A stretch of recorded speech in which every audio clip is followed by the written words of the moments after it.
Hey, what's up everyone? This is Anthony from Anthony's Customs, and for this review we're looking at the SDCC exclusive SH Figuarts Vegeta. This is the original animation color edition of Vegeta. If you're not sure about that, just Google it or go on YouTube and check it out.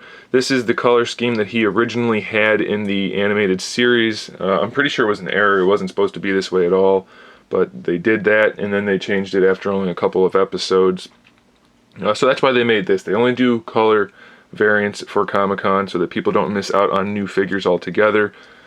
And they don't do reissues for Comic-Con. That would be a pretty lame exclusive, so that's why they did this. So you might be wondering what makes this Vegeta different than the regular release other than the colors, and there's really not much to point out. There are a few things though, so I will point those out. The first Vegeta had relatively loose hips.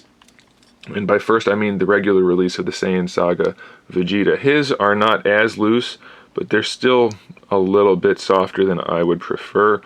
I know when you hear squeaking in a joint, that's a bad thing. It means the plastics are too tight.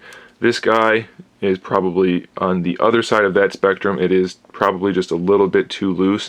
They don't fall off like the other ones did, so that's good. The other legs tended to pop off very easily. These don't do that, but they're still just a tiny bit looser than I would prefer. It's still much better than before. The other Vegeta, the regular release, had some issues getting the scouter into the ear. They didn't really change that too much. The angle of that peg hole behind the ear, or tab hole, is still not the right angle for the scouter. You can kind of wedge it in there. For me, it's a little bit easier on this figure, but the scouter still goes on a little bit crooked and it pops off really easily just because it doesn't fit quite right. So they didn't really fix that too much, if at all. It might just be a fluke that mine works a little bit better. So it's a little disappointing that they didn't touch up things like that, but it's not a huge problem for me. One thing that is kind of irksome to me is that the hair on this guy, it seems like it needed another coat. It just feels a little bit translucent, not quite right. And maybe that's not the case. Maybe it doesn't, it's not actually translucent, it's just the brown that they went with. It just, something seems off about it. And as you can see a little bit on here, you can see kind of like a line going down and a line going down right there. And then on this one, it shows up even more so. The paint's just, it's a little bit off on this one. I've got a few of these and they all look the same. Some parts are better than others, so it seems to be a problem in the production. It's just, the hair seems to have not been painted well. There's something about it that didn't come out quite right.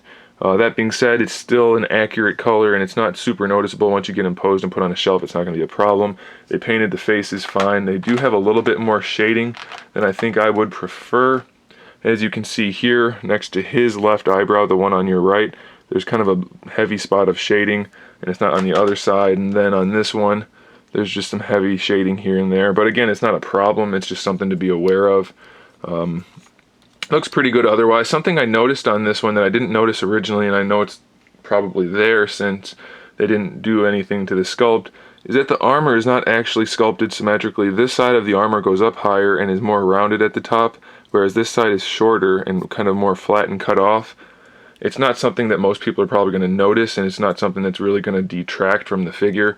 But once you see it, it's a little bit distracting, but I think once he's posed, you'll probably be alright with it. It's just something I noticed, so I figured I'd point out. They did do some nice shading in the greens. They did a really good job painting these lines in the brown and the green edges. So I do like the figure a lot. I'm happy to have it. The tail is still a pain in the butt, no pun intended. It doesn't want to stay pegged in, but it'll stay in well enough. I mean, it's a pretty good looking figure. There are some paint issues. You can see some blue coming through on the orange there. But by and large, it's definitely worth having. If you're a Dragon Ball collector, you gotta have the original color Vegeta. I don't know how you could pass this up, especially if you're... Wow, I cannot talk.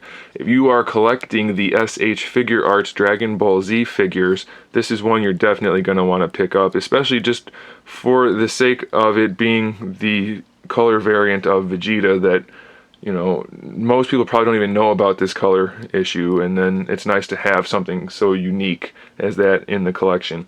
And it's friggin' Vegeta, so, you know, it's going to be a cool figure to own. People are highly people are collecting Vegetas at a high rate at this point. Let's just put it that way. You know, the regular version of this has skyrocketed in price. The SS Vegeta, that's even more. So, you know, anytime you can get a cool Vegeta figure, I think it's probably worth getting. Even if you're not planning on reselling, like me, I collect them to collect them. You know, you want to get it while you can, and get it while it's good, so to speak. So I definitely recommend grabbing this Vegeta. If you want to see more detail about the figure itself, check out the original figures review. I'm not going to go through the whole thing again so soon, but this is just the color version. Everything else is just about the same. Little minor changes throughout the accessories, kind of like the crushed Scouter, the original one, it's still fairly white. This one's really brown and dirty looking. So just little things like that, little adjustments, but otherwise it's basically the exact same figure. So there it is, guys. Thanks for watching. Stay tuned for more figure reviews, custom figures, and other good stuff. And in the meantime, keep collecting.